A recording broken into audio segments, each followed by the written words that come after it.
Hello बच्चों, good afternoon. बच्चों, हम इस वीडियो में एक बहुत छोटा सा टॉपिक लेकर के आए हैं, effect of surface tension. Surface tension आप पढ़ चुके हो।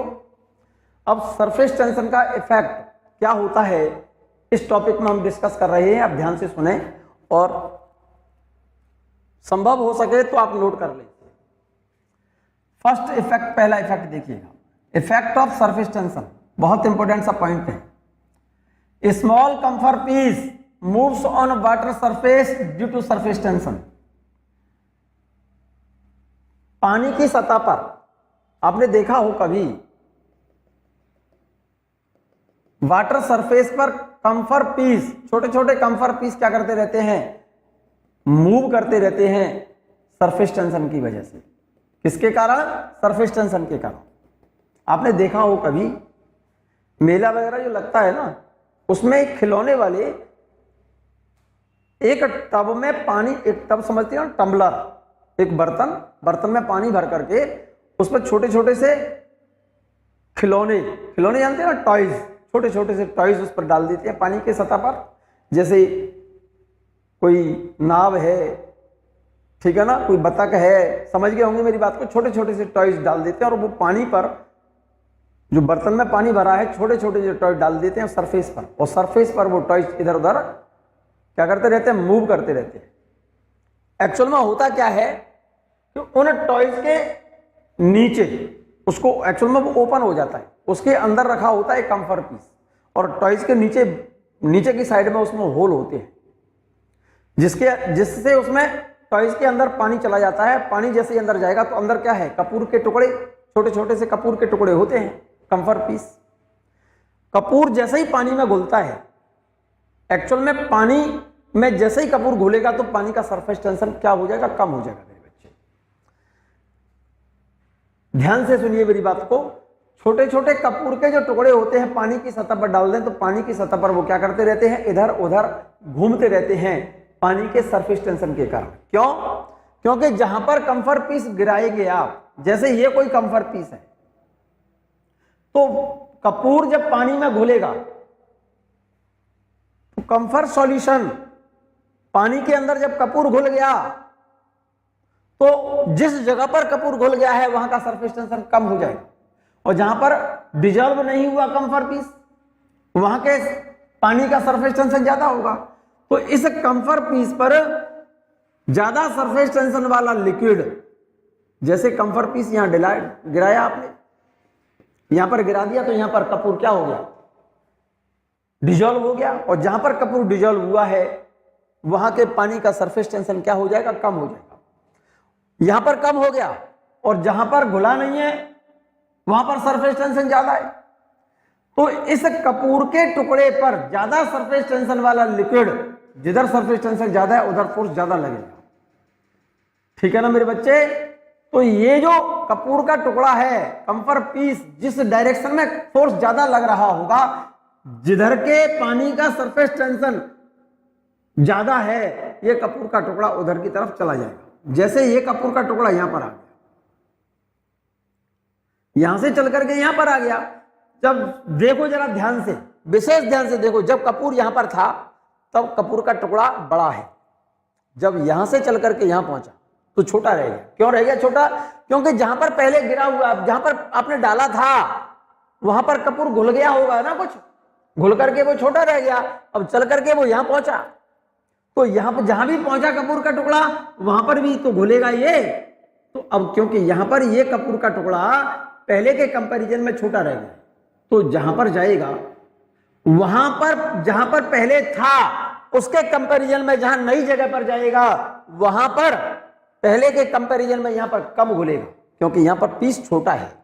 इसका मतलब यह हो गया, ये कंफर पीस, कपूर पानी में हर जगह पर समान रूप से डिजॉल्व नहीं होता, और समान रूप से जब कपूर डिजॉल्व नहीं होगा तो इस वेसल के अंदर पानी का हर जगह पर सरफेस टेंशन सेम नहीं होगा। और जिस डायरेक्शन में सरफेस टेंशन ज्यादा होगा मेरे बच्चे, इस कंफर पीस पर उस डायरेक्शन में फोर्स ज्यादा लगता रहेगा, और जिस डायरेक्शन में इस पर ज्यादा फोर्स है, मींस रिजल्टेंट फोर्स जिस डायरेक्शन में होगा, कंफर पीस उस रिजल्टेंट फोर्स की डायरेक्शन में चलता चला जाएगा। यहां से चल करके मान लो कंफर पीस इधर आ गया, यहां पर आ गया, यहां पर अब और छोटा रह गया पहले के कंपैरिजन में।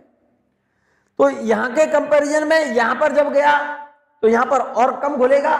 इसका मतलब कपूर पानी में हर जगह पर समान रूप से नहीं घुलेगा, और हर जगह पर पानी में कपूर जब सेम अमाउंट में डिजॉल्व नहीं होगा तो पानी का अलग अलग जगह पर सरफेस टेंशन अलग अलग होगा, और जहां पर सरफेस टेंशन ज्यादा होगा उधर कंफर पीस पर फोर्स ज्यादा एक्ट होगा, और ये कपूर का टुकड़ा रिजल्टेंट फोर्स की डायरेक्शन में तब तक चलता रहेगा, तब तक चलता रहेगा, कब तक चलता रहेगा, जब तक पूरा का पूरा कपूर तो पूरा टोटल कंफर पीस पानी के अंदर डिजॉल्व ना हो।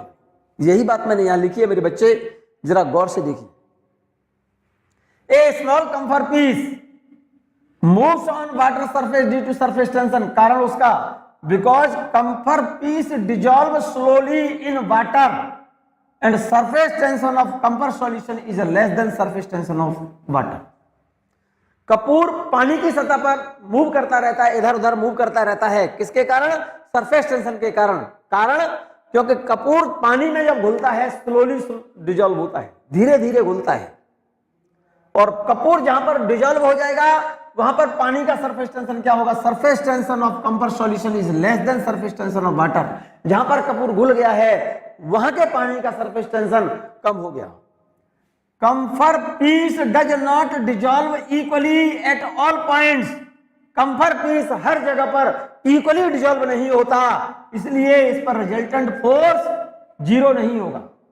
Hence resultant force on it due to surface tension is not zero, hence it move in the direction of resultant force. इसी वजह से कपूर का टुकड़ा रिजल्टेंट फोर्स की डायरेक्शन में तब तक चलता रहेगा जब तक पूरा कपूर उसमें घुल नहीं जाता। ये बात क्लियर हो गई बात। दूसरा इफेक्ट सुनिएगा, surface tension of hot soup is less than surface tension of cold soup. ठंडे जो सूप होते हैं उनके कंपैरिजन में गर्म सूप का सरफेस टेंशन कम होता है मेरे बच्चे। Surface tension of hot soup, गर्म सूप पिया होगा, सब्जी का रसे का सूप, टमाटो सूप पिया है ना। गर्म सूप ज्यादा स्वादिष्ट लगते हैं बजाय किसके? ठंडे सूप के कंपैरिजन में। कारण क्योंकि गर्म सूप का सरफेस टेंशन कम होता है मेरे बच्चे ठंडे सूप के कंपैरिजन में। ये बात क्लियर है।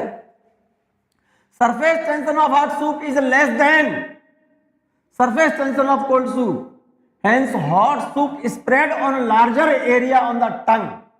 इसी वजह से गर्म सूप हमारी जीभ पर ज्यादा एरिया कवर करता है, ज्यादा एरिया में फैल जाता है, hence hot soup is more tasty than cold soup. इसी वजह से गर्म सूप हमें ठंडे सूप के कंपैरिजन में ज्यादा स्वादिष्ट लगते हैं। क्यों? क्योंकि हॉट सूप का सरफेस टेंशन कोल्ड सूप से कम होता है। इसीलिए गर्म सूप जब हम पीते हैं तो हमारी जीभ पर, क्योंकि गर्म सूप का सरफेस टेंशन कम है, इसीलिए गर्म सूप हमारी जीभ पर ज्यादा सरफेस एरिया पर कवर करेगा, ज्यादा सरफेस पर फैल जाएगा। इसीलिए हमको गर्म सूप ठंडे सूप के कंपैरिजन में ज्यादा टेस्टी लगते हैं मेरे बच्चे। यही लिखा है, surface tension of hot soup is less than surface tension of cold soup, hence hot soup spread on larger area on the tongue. हमारी जीभ पर ज्यादा एरिया पर कवर करेगा कौन? ज्यादा एरिया पर फैल जाएगा गर्म soup, hence hot soup is more tasty than cold soup. Clear? Third point देखिएगा, surface tension of kerosene oil is less than surface tension of water. Kerosene oil जानते होंगे, मिट्टी का तेल। केरोसिन ऑयल जो होता है मेरे बच्चे, उसका सरफेस टेंशन पानी के कंपैरिजन में, वाटर के कंपैरिजन में कम होता है। अगर पानी की सतह पर हम केरोसिन ऑयल की कोई छोटी सी ड्रॉप डाल दें तो केरोसिन ऑयल का सरफेस टेंशन क्योंकि कम है पानी से, इसीलिए केरोसिन ऑयल की जो ड्रॉप पानी के ऊपर डाली है वो एक पतली फिल्म के रूप में उसके सरफेस पर फैल जाती है। यही लिखा है मेरे बच्चे, देखिएगा, surface tension of kerosene oil is less than surface tension of water. Kerosene oil का जो सरफेस टेंशन है वो पानी के सरफेस टेंशन से कम होता है। Hence kerosene oil dropped on water surface spread on A thin layer. पानी की सतह पर अगर केरोसिन ऑयल की, जैसे मान लो वाटर सरफेस है मेरे बच्चे, ये पानी की सतह वाटर सरफेस है ये, और इस पर हमने केरोसिन ऑयल की छोटी सी ड्रॉप डाल दी। किसकी? केरोसिन ऑयल की छोटी सी ड्रॉप डाली है हमने। मान जाइए ये केरोसिन ऑयल की ड्रॉप है। अब क्योंकि केरोसिन ऑयल का सरफेस टेंशन पानी से कम है, तो इस केरोसिन ऑयल की सरफेस जो ड्रॉप है उस पर ज्यादा सरफेस टेंशन वाला जो पानी है वो इसको अपनी ओर खींचेगा, जिसकी वजह से ये केरोसिन ऑयल की जो ड्रॉप है ना, स्फेरिकल जो है, वो स्फेरिकल न रहकर, क्योंकि केरोसिन का सरफेस टेंशन कम है पानी से, इसीलिए ये केरोसिन की ड्रॉप जो पानी की सतह पर डाली है ये स्फेरिकल न रहकर एक थिन लेयर के फॉर्म में, ये ड्रॉप इस तरह से एक थिन लेयर के फॉर्म में फैल जाए। केरोसिन ड्रॉप जो स्फेरिकल थी, पानी की सतह पर जैसी डालोगे छोटी सी ड्रॉप थी, लेकिन ड्रॉप क्योंकि केरोसिन का सरफेस टेंशन कम है, पानी का सरफेस टेंशन ज्यादा है, जिसकी वजह से केरोसिन ऑयल की जो छोटी सी ड्रॉप है पानी की सतह पर बहुत पतली सी एक फिल्म के फॉर्म में क्या हो जाएगी, उसके ऊपर लेयर के फॉर्म में फैल जाएगी। ठीक है ना। एक छोटा सा पॉइंट और, अगर पानी की सतह पर हम केरोसिन ऑयल डाल दें और उसके ऊपर मॉस्किटो, समझते हो ना, मच्छर बैठ जाए, तो उस पर बैठे मच्छर मर जाते हैं। ऐसा क्यों? कारण क्योंकि केरोसिन ऑयल की जो फिल्म है उसका सरफेस टेंशन पानी की सरफेस टेंशन से कम है। भाई पानी की जो सरफेस है, सोचिए अपने दिमाग से, ये तो पानी की सरफेस है मान लो, ठीक है मेरे बच्चे, पानी की सरफेस, और इसके ऊपर kerosene oil drop, kerosene oil की कोई बहुत पतली सी फिल्म है ये वाली, ठीक है ना। और इस केरोसिन ऑयल की फिल्म के नीचे क्या है? पानी सरफेस, पानी का सरफेस के ऊपर केरोसिन ऑयल डाला है। केरोसिन ऑयल की छोटी सी ड्रॉप पतली फिल्म के रूप में फैल जाएगी, और इस पतली फिल्म, क्योंकि केरोसिन का सरफेस टेंशन कम है, इसके ऊपर कोई छोटा सा मॉस्किटो बैठ जाए, तो इस मॉस्किटो को बैठने से क्या होगा? क्योंकि मॉस्किटो किसके ऊपर बैठा है? केरोसिन ऑयल की जो फिल्म है ना उसके ऊपर। अब क्योंकि मॉस्किटो का वेट डाउनवर्ड, जो वेट होगा किसका? मॉस्किटो का, वो वेट ज्यादा होता है बजाय केरोसिन फिल्म के सरफेस टेंशन के कारण मॉस्किटो पर ऊपर की ओर जो सरफेस टेंशन के कारण जो फोर्स लगता है ना, इस मॉस्किटो पर केरोसिन ऑयल के सरफेस टेंशन के कारण अपवर्ड लगने वाला फोर्स कम होता है और मॉस्किटो का वेट ज्यादा होता है, जिससे अपने वेट की वजह से क्या होगा? केरोसिन ऑयल की जो पतली फिल्म है वो ब्रेक हो जाएगी, और ये मच्छर, ये मॉस्किटो इस केरोसिन ऑयल की फिल्म के नीचे चला जाएगा, अंदर चला जाएगा, और भीतर चला गया कौन? मॉस्किटो केरोसिन ऑयल की फिल्म के नीचे चला गया, और नीचे क्या है? पानी की फिल्म। ऊपर क्या बन गई? केरोसिन ऑयल की फिल्म। बीच में फंस जाएगा कौन? मॉस्किटो, जिसे सांस लेने के लिए ऑक्सीजन नहीं मिलेगी, जिसकी वजह से मॉस्किटो क्या हो जाएगा? मर जाता है। ये पॉइंट मैंने लिखा है, when kerosene oil is dropped on water surface, when kerosene oil is dropped on water surface, mosquito dies. Kerosene पानी की सतह पर अगर मिट्टी का तेल डाल दें तो उस पर बैठे मच्छर मर जाते हैं। When kerosene oil is dropped on water surface, mosquito die. तो उस पर बैठे हुए मच्छर क्या हो जाते हैं? मर जाते हैं। कारण because surface tension of kerosene oil is less than surface tension of water, क्योंकि केरोसिन ऑयल का सरफेस टेंशन पानी के सरफेस टेंशन से कम है, जिसकी वजह से hence oil drop spread on water surface as a thin layer. पानी की सतह पर जैसे ही केरोसिन डालोगे तो पतली फिल्म के रूप में फैल जाएगी।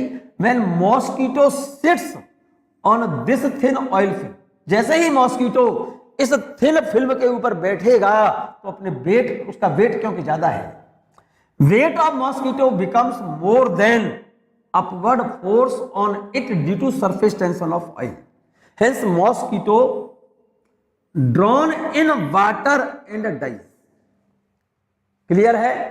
क्योंकि पानी की सतह पर जैसे ही केरोसिन ऑयल डालोगे तो केरोसिन ऑयल पतली फिल्म के रूप में फैल जाएगा, और इस पतली फिल्म पर जैसे ही मॉस्किटो बैठता है तो इस मॉस्किटो का वेट ज्यादा है और केरोसिन ऑयल के कारण सरफेस टेंशन की वजह से, केरोसिन ऑयल के सरफेस टेंशन के कारण अपवर्ड लगने वाला फोर्स कम है। Weight of mosquito is more than surface tension in upward direction due to kerosene oil film. क्योंकि वेट मॉस्किटो का ज्यादा है, केरोसिन ऑयल फिल्म का सरफेस टेंशन के कारण ऊपर की ओर लगने वाला फोर्स कम है, जिसकी वजह से केरोसिन ऑयल की फिल्म, पतली फिल्म ब्रेक हो जाएगी और उसमें डूबकर मच्छर मर जाता है। ये पॉइंट मैंने बिल्कुल क्लियर यहां लिखा है, जरा नोट कर लो बच्चों। फिर से बोल रहा हूं मैं आपको, when kerosene oil is dropped on water surface mosquito die, पानी की सतह पर केरोसिन ऑयल डाल दें तो उस पर बैठे हुए मच्छर मॉस्किटो क्या कर जाते हैं, मर जाते हैं। कारण उसका रीजन ये है because the surface tension of kerosene oil is less than surface tension of water, hence oil drop spread on water surface as a thin layer. जैसे ही पानी की सतह पर केरोसिन ऑयल डालते हैं तो पतली फिल्म के रूप में उसके ऊपर पानी की सतह पर फैल जाएगा। When mosquito sits on this thin oil film, जैसे ही मच्छर उस ऑयल फिल्म पर बैठता है, then weight of mosquito become more than upward force on it due to surface tension of oil, hence mosquito drawn in water and dies. जिसकी वजह से मॉस्किटो पानी में क्या कर जाएगा, डूब जाएगा। Drawn in water and die, उसमें डूब जाएगा और मर जाएगा। क्लियर? फिफ्थ पॉइंट नोट कीजिएगा, बहुत बेहतरीन। Ink rises into capillary on a blotting of a blotting paper due to capillarity, hence blotting paper absorb ink. Blotting paper जानते हो, स्याही सोखता को बोलते हैं। स्याही सोखता, स्याही इंक को ब्लोटिंग पेपर इंक पर डाल दो, रख दो।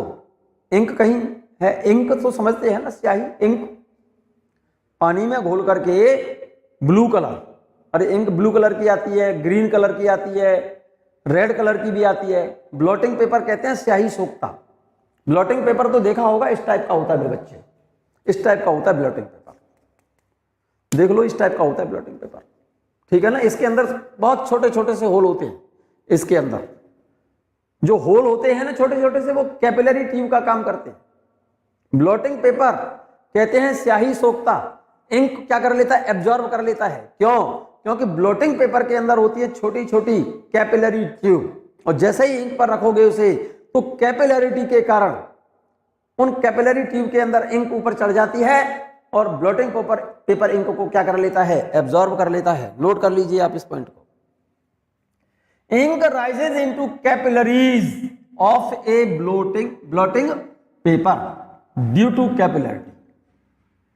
स्याही जो होती है, कैपिलरीज बनी होती हैं किसके अंदर, ब्लोटिंग पेपर के अंदर। ब्लोटिंग पेपर कहते हैं स्याही सोखते को, उसके अंदर कैपिलरी बनी होती है, और उनके कैपिलरी के अंदर कैपिलरिटी के कारण इंक उसमें क्या कर जाती है, ऊपर चढ़ जाती है, ऊपर राइज कर जाती है। Ink rises into capillaries of a blotting paper due to capillarity. Blotting paper के अंदर छोटी छोटी कैपिलरीज बनी होती हैं, और कैपिलरिटी के कारण उसके अंदर इंक ऊपर चढ़ जाती है, राइज कर जाती है। इसी वजह से ब्लोटिंग पेपर क्या कर लेता है, इंक को एब्जॉर्ब कर लेता है। Hence blotting paper absorb. इसी वजह से ब्लोटिंग पेपर स्याही को क्या कर लेता है, इंक को एब्जॉर्ब कर लेता है। फाउंटेन पेन देखे होंगे। Fountain pen is based on the principle of capillarity, but ball pen is based on gravity. 8th point देखिएगा, बहुत काम का है। In a kerosene oil lamp, kerosene oil lamp की बात कर रहा हूं। In a kerosene oil lamp oil rises up in the wick due to capillarity. लालटेन तो देखी होगी ना। In a kerosene oil lamp, kerosene oil lamp नहीं देखी? अरे मेरे बच्चे, लैंप तो देखी है। लैंप जिनमें एक कॉटन की विक लगाई जाती, विक बत्ती को कहते हैं। कॉटन तो जानते हो ना। अरे दीपक जलाया है? नहीं जलाया, वो भी कभी नहीं जलाया। बहुत अच्छा। दीपक जलाया हो तो उसमें एक कॉटन की बत्ती विक को कहते हैं, विक लगाते हैं। ऐसे ही लालटेन आती थी पहले, लैंप जिनको बोलते हैं, लालटेन बोलते थे आप। जैसे आपने देखा है बिहार में लालू प्रसाद यादव आरजेडी का चुनाव चिन्ह है लालटेन। लालटेन तो देखी है ना? नहीं देखी है तो भी अच्छी बात है, देखी है तो और भी अच्छी बात है। तो जिसके अंदर केरोसिन ऑयल डालते हैं हम लैंप में, उसके अंदर एक कॉटन की विक लगाते हैं, बत्ती लगाते हैं। ऐसा क्यों? क्योंकि जैसे ही केरोसिन ऑयल के अंदर उस विक को डुबोएंगे तो एक्चुअल में जो कॉटन की जो विक बनाई है ना, उसके अंदर पतली पतली छोटी छोटी सी क्या होती हैं, कैपिलरीज होती हैं, होल होते हैं उसके अंदर, जिससे केरोसिन ऑयल कैपिलरिटी के कारण ऊपर चढ़ जाएगा और विक के टॉप पर जैसे ही बर्न कराएंगे तो वो जलता रहेगा। यही लिखा है। इन एक kerosene oil lamp oil rises up in the wick due to capillarity. ठीक है ना मेरे बच्चे? अगला पॉइंट, 9th पॉइंट, बहुत सिंपल और इंपॉर्टेंट है। आपने एक पॉइंट और देखा हो, एक बात और सुनी हो बच्चों, तुमने देखा हो कभी बरसात के बाद, जैसे बरसात हुई, बरसात के बाद तुमने देखा हो किसान लोग, जैसे पानी पड़ रहा है, पानी पड़ना बंद हो गया तो किसान लोग, पानी पड़ना जब बंद हो जाता है तो खेतों के अंदर हल चला देते हैं। ऐसा क्यों? क्योंकि बरसात जब होती है तो खेतों में पानी भर गया, तो खेतों की जो मिट्टी है, पानी जो भर गया है खेतों में, वो खेतों की मिट्टी में पानी अंदर जाएगा, मिट्टी में होकर के। तो जब पानी ऊपर जो पानी गिर गया था, खेतों में पानी जो भर गया है, वो पानी जैसे जैसे मिट्टी के अंदर नीचे जाएगा, तो जैसे मिट्टी के नीचे अंदर जाएगा तो छोटे छोटे से क्या बना लेता है, वो होल बना लेता है। पानी छोटे छोटे से क्या बना लेगा, वो होल बन जाते हैं, उसके अंदर कैपिलरी बन जाती है, पानी तो चला गया अंदर। अरे जो खेतों में पानी भर गया था, मिट्टी के द्वारा पानी तो नीचे चला गया, और जब पानी नीचे गया है तो उसके अंदर बन गए हैं छोटे छोटे से होल, पतली पतली ट्यूब बन गई हैं, एक तरह से कैपिलरी। तो किसान क्या करते हैं, पानी पड़ना बंद हो गया, पानी जो खेतों में भर गया था वो नीचे चला गया, हल्का सा ऊपर से सूख गया पानी, ठीक है ना। तो वो क्या करते हैं, बाद में उस पर हल चला देते हैं मिट्टी पर। क्यों चलाते हैं? क्योंकि हल चलाने से होता क्या है कि मिट्टी के अंदर जो बारीक बारीक होल हो गए, हल चलाने से वो कैपिलरी क्या हो जाएंगी, ब्रेक हो जाएंगी, टूट जाएंगी, जिससे पानी जो नीचे चला गया है, कैपिलरिटी के कारण पानी ऊपर ना आ पाए और वेपर्स बन के वापस ऊपर आसमान में ना जाए, जिससे खेत की नमी खेत के अंदर ही रहे। मेरी बात समझ आ गई होगी? बात सिंपल सी बात बोली है। नेक्स्ट पॉइंट देखिए, point number 9, a waterproofing agent. Waterproofing agent increases the angle of contact as well as the surface tension. Important point है, नोट कर लीजिए। आपने देखा होगा वाटरप्रूफ बैग आते हैं, नहीं आते? वाटरप्रूफ बैग नहीं समझते, वाटरप्रूफ कपड़े आते हैं। जैसे बरसात के दिनों में वाटरप्रूफ एक आता तो है बाहर से, कहते हैं रेनकोट। रेनकोट नहीं जानते? वाटरप्रूफ होता है, उसमें पानी गिर जाए तो पानी उसके उस कोट के अंदर, उस कपड़े के अंदर नहीं जाता, ठीक है ना। तो जो कपड़ा होता है उसके ऊपर वाटर प्रूफिंग एजेंट की पॉलिश कर देते हैं। वाटर प्रूफ एजेंट का काम होता है केवल क्या बेटा, एंगल ऑफ कांटेक्ट को बढ़ा देना और सरफेस टेंशन को बढ़ा देना, जिससे एंगल ऑफ कांटेक्ट बढ़ जाएगा तो पानी जब गिरेगा ना नहीं, तो एंगल ऑफ कांटेक्ट जब बढ़ेगा तो पानी इस तरह से फैल जाएगा। और सरफेस टेंशन, क्योंकि पानी जैसे ही गिरेगा तो एंगल ऑफ कांटेक्ट बढ़ गया। दूसरा, उस कपड़े के अंदर जो होल है ना, उसके अंदर नहीं जाएगा पानी, और क्योंकि सरफेस टेंशन बढ़ गया है तो पानी क्या करेगा, श्रिंक करेगा, तो कपड़े के ऊपर ही छोटी छोटी बूंदों के रूप में इकट्ठा हो गया और नीचे से वो उस पर स्लिप होता जाएगा, उससे बाहर हटता चला जाएगा कपड़ा, कपड़े के अंदर पानी नहीं जाएगा वो, ठीक है क्या नहीं।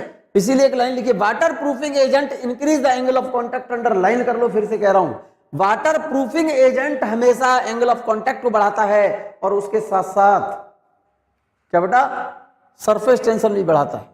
क्लियर है मेरे बच्चे? 10th पॉइंट देखो, बहुत सिंपल सा है, जरूर से ज्यादा सिंपल है, आप ध्यान देंगे तो आपको समझ आएगा। पॉइंट नंबर 10th देखिएगा, बहुत सिंपल सा पॉइंट है, ध्यान दीजिए मेरी बात पर। यह कोई कैपिलरी ट्यूब है और इस कैपिलरी ट्यूब का इसका H डेप्थ पानी के अंदर है। कहां पर है? H डेप्थ पानी के अंदर है, ये डेप्थ H है इसकी,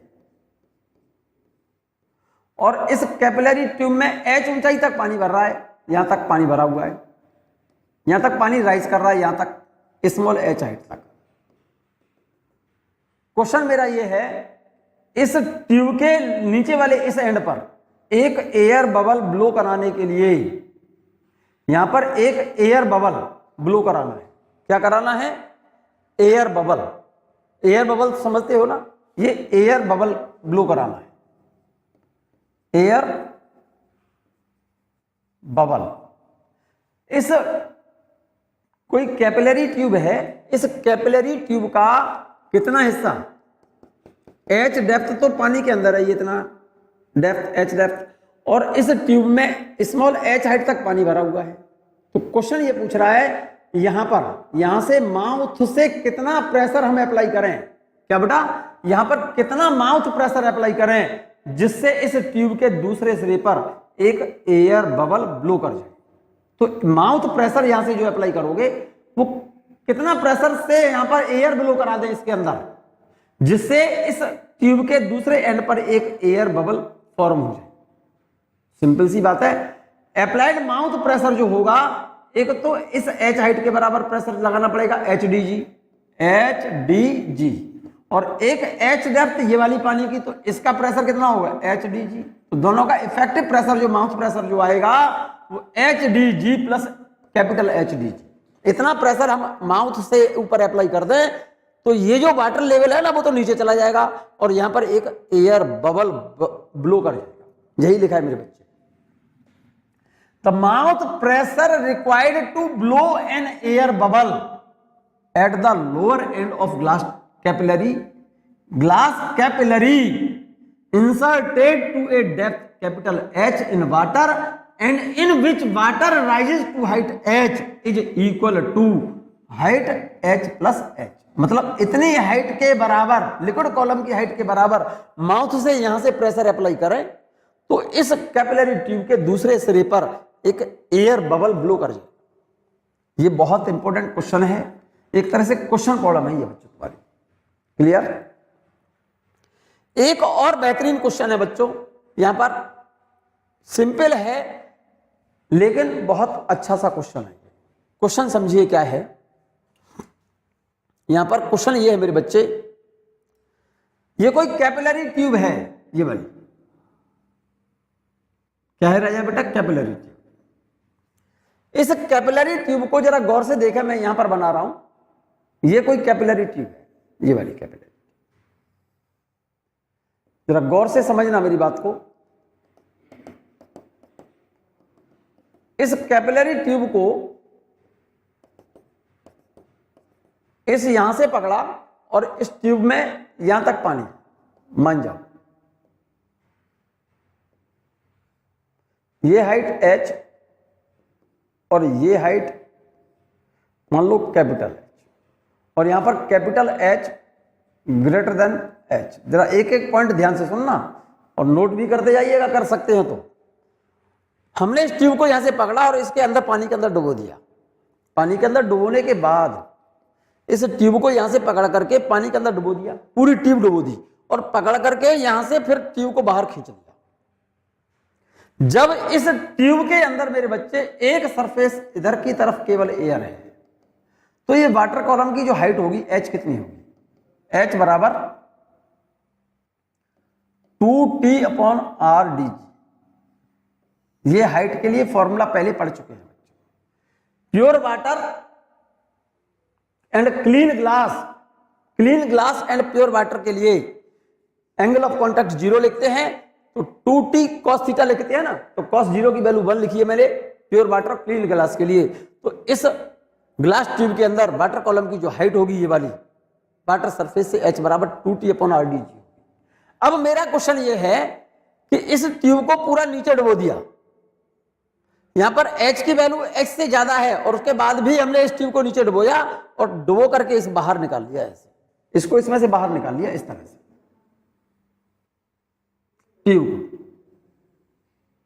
तो क्वेश्चन हमारा ये है मेरे बच्चे कि इस ट्यूब के अंदर कितनी हाइट में, मतलब इस ट्यूब की कितनी लंबाई में लिक्विड कॉलम बचेगा, कितनी लेंथ तक लिक्विड इसमें रहेगा।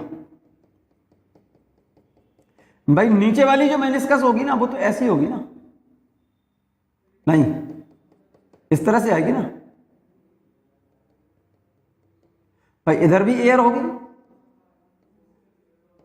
और यहां भी तो एयर होगी, इधर बाहर भी। यहां पर तो दो सरफेस फ्री हो गए ना मेरे बच्चे। तो क्वेश्चन ये है इस लिक्विड कॉलम की लंबाई कितनी हो जिससे लिक्विड इसमें से बाहर ना टपके, बाहर ना आए, मतलब remaining length of this liquid column. ये क्वेश्चन पूछा है आपसे। और यहां पर बचे हुए लिक्विड कॉलम की लंबाई कितनी होगी, क्वेश्चन ये है। यहां पर सरफेस दो फ्री हैं, एक तो इधर भी एयर है और एक इधर एयर है। तो मेरे ख्याल से देखो जरा, इसमें दो मेनिस्कस बन रही हैं। एक तो ये वाली मेनिस्कस, इस मेनिस्कस पर ऊपर की ओर लगने वाला फोर्स कितना है, T cos थीटा एक पॉइंट पर, और ये पूरी मेनिस्कस पर टोटल फोर्स कितना होगा, T cos theta into 2πr, ये इतना फोर्स ऊपर है। लेकिन ये नीचे वाली मेनिस्कस भी तो इस ट्यूब को यहां टच कर रही होगी मेरे बच्चे। तो यहां पर इस पर फोर्स ये कितना होगा, ये वाला फोर्स भी तो इतना ही होगा, T cos theta into 2πr, ये भी तो ऊपर की ओर फोर्स है। Upward total force equal to weight of the liquid column, total upward force due to surface tension of liquid is equal to weight of liquid column. Total upward force कितना है, इस ऊपर वाली मेनिस्कस पर देखो एक point पर तो T cos theta into meniscus की पेरीमीटर कितनी है 2πr, perimeter into surface tension, इस वाले मेनिस्कस पर फोर्स हो गया अपवर्ड डायरेक्शन, प्लस इस मेनिस्कस पर भी तो फोर्स ऊपर ही लगेगा मेरे बच्चे। एक पॉइंट पर कितना है T cos थीटा और पेरीमीटर कितनी है 2πr, तो 2πr into T cos theta, ये वाला फोर्स और ये वाला फोर्स मींस ये फोर्स प्लस ये फोर्स बराबर weight of this liquid column is equal to mg। यहां तक क्लियर है? देखिएगा 2πr T cos theta plus 2πr T cos theta कितना हो गया 4πr T cos theta is equal to weight इस लिक्विड कॉलम का। इस लिक्विड कॉलम का वेट की जगह पर mg, m की जगह पर लिख सकता हूं क्या बेटा, वॉल्यूम इंटू डेंसिटी। वॉल्यूम की जगह पर क्या लिखा मैंने, एरिया πr² होगा ना, इंटू लेंथ, इस वाटर कॉलम की लंबाई, इसकी लंबाई है। ये तो हो गया volume into density.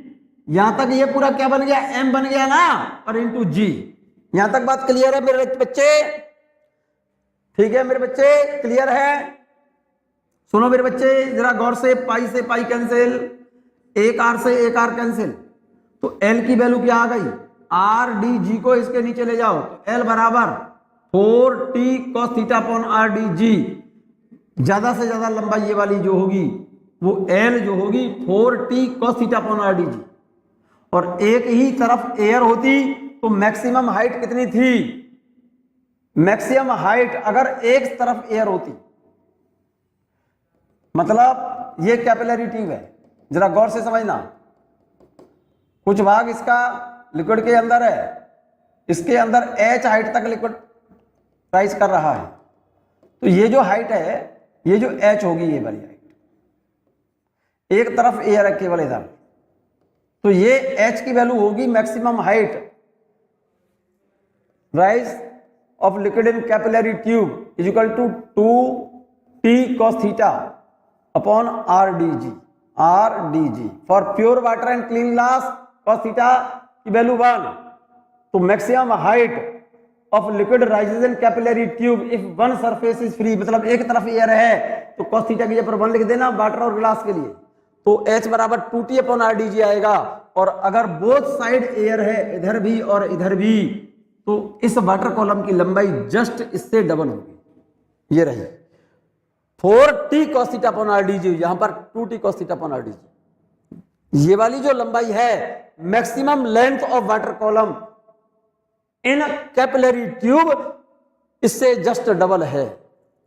For pure water and clean glass, for pure water and clean glass theta कितना है 0, cos 0 की वैल्यू 1। तो maximum length in capillary tube of water column L equal to 4t upon r D G. ये बात clear हो गई होगी मेरे ख्याल से मेरे बच्चे, ये बात समझ आ गई होगी ठीक से। नहीं समझ आई है मतलब ज्यादा से ज्यादा इस ट्यूब के अंदर वाटर कॉलम की लंबाई जो मैक्सिमम से मैक्सिमम हो सकती है इस हाइट की जस्ट डबल हो सकती है, इससे कम तो हो सकती है लेकिन इससे ज्यादा पॉसिबल नहीं है। ये बात मैंने नोट कर दी, यहां पर नोट की हुई है।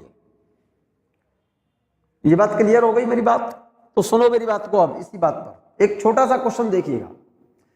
जैसे मैं ये कहूं आपसे ये कोई कैपिलरी ट्यूब है, जरा गौर से समझना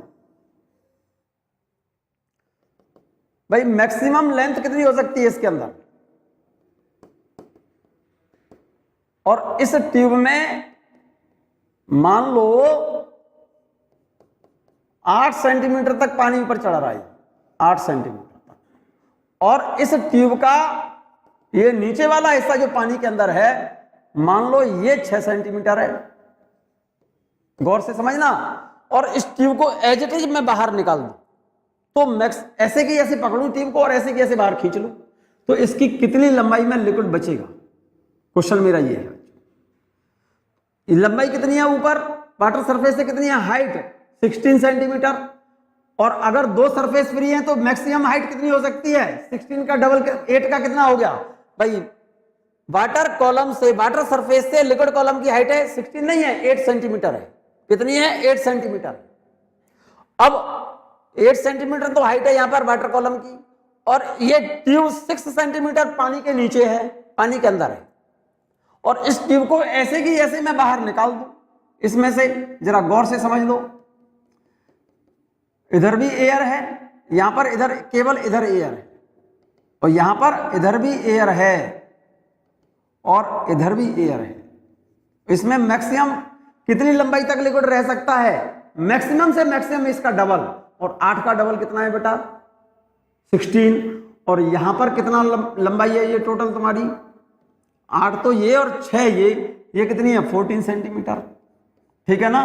तो ज्यादा से ज्यादा कितनी लंबाई में बचेगा 8 का डबल 16 सेंटीमीटर में, लेकिन यहां तो लंबाई कितनी है मात्र 14 सेंटीमीटर है। तो इसका मतलब लिक्विड कॉलम की जो लेंथ होगी ये वाली, in this case this length is 14 centimetre. ये बात क्लियर है या नहीं है? बिल्कुल क्लियर है। इसका एक दूसरा क्वेश्चन ये देखिएगा, जरा यही क्वेश्चन है, समझो जरा मेरी बात को। जैसे ये कैपिलरी ट्यूब है, जरा गौर से समझना, और इस ट्यूब में इधर मान लो ये 6 सेंटीमीटर तक लिक्विड उसमें ऊपर राइज करता है, और नीचे वाला हिस्सा ये इसका 8 सेंटीमीटर है। जरा ध्यान से सुनना। और अब इस ट्यूब को एज इट इज इसमें से बाहर निकाल दें, ऐसे की ऐसे बाहर निकाल दें, तो कितनी लंबाई में, इसकी कितनी लंबाई में लिक्विड बचेगा? इस वाली हाइट का जस्ट डबल ज्यादा से ज्यादा हो सकता है। 6 का डबल कितना हो गया 12, और यहां से यहां तक की लंबाई कितनी है ये 14, ये वाली लंबाई कितनी है 14 सेंटीमीटर। ज्यादा से ज्यादा कितना बचेगा अगर दोनों तरफ एयर इसको बाहर निकाल लें? तो इधर भी एयर और इधर भी एयर, इधर एयर और इधर भी एयर, तो ज्यादा से ज्यादा कितनी लंबाई में लिक्विड बचना चाहिए इसकी डबल में? और इसका डबल कितना है 6 का डबल कितना होता है 12, और ये लंबाई कितनी है तुम्हारी 14, और ज्यादा से ज्यादा कितनी लंबाई में लिक्विड बचना चाहिए 12 सेंटीमीटर में, और ये कितनी लंबाई है तुम्हारी 14 सेंटीमीटर है।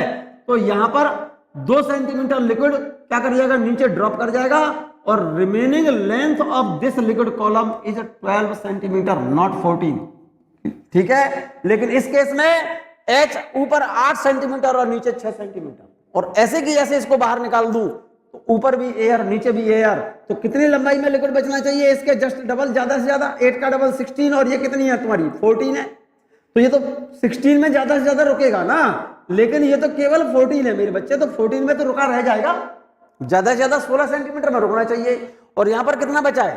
14 सेंटीमीटर, तो ये तो रुका रह जाएगा। लेकिन इस केस में क्या होगा, यहां पर हाइट है 6 सेंटीमीटर और यहां पर डेप्थ है 8 सेंटीमीटर, टोटल कितनी हो गई? 14 सेंटीमीटर। इधर एक तरफ एयर है केवल, और इस ट्यूब को ऐसे की ऐसे मेरे बाहर खींच लिया, इस ट्यूब को पकड़ा और ऐसे खींच लिया, तो कितनी लंबाई हो गई लिक्विड कॉलम की? 14 सेंटीमीटर। 6 ये और 8 ये, 14 सेंटीमीटर हो गई ना पूरी। लेकिन दोनों तरफ जब एयर होगी तो इसमें मैक्सिमम लंबाई कितनी होनी चाहिए? इस वाली लेंथ की जस्ट डबल। और ये लेंथ कितनी है? ये हाइट कितनी है? 6 का डबल कितना हो चाहिए? 12। तो ये लंबाई कितनी है? 14। तो कितनी लंबाई में लिक्विड कॉलम की लंबाई, कितनी लंबाई में लिक्विड बचेगा? केवल इसके डबल लेंथ में लिक्विड बचेगा 12 सेंटीमीटर। 2 सेंटीमीटर वाला क्या कर जाएगा? इसमें से नीचे बाहर निकल जाएगा। यहां तक बात क्लियर है मेरी? इस वीडियो को बच्चों, सिंपल वीडियो है, सिंपल लेक्चर है ये, इस वीडियो को एक बार सुने, नोट करके कॉपी पर नोट कर लें और कॉपी सामने रख करके फिर एक बार रिवाइज करें इस वीडियो को। ठीक है ना मेरे बच्चे? ओके।